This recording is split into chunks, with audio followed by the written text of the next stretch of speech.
Les noms de lieux en Bretagne ont leurs petits secrets. Il y a bien sûr la prononciation, mais aussi et surtout le sens. Et Brezon neg peptra, à Moirva nekedez vidannol. Tout ça est en breton, une langue celtique millénaire. Nos pésites kedaon, à Manvin, Vidochicourt.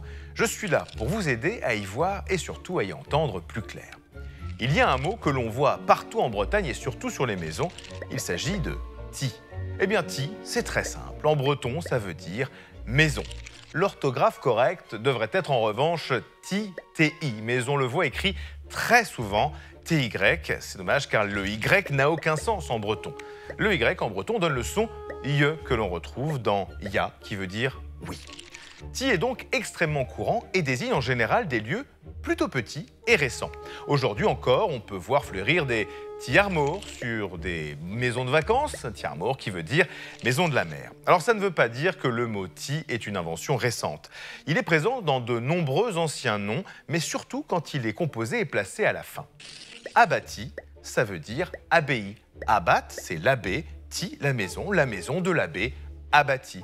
Clandi, c'est un hôpital. Clan, ça veut dire malade. Ti, la maison qui va muter en dit.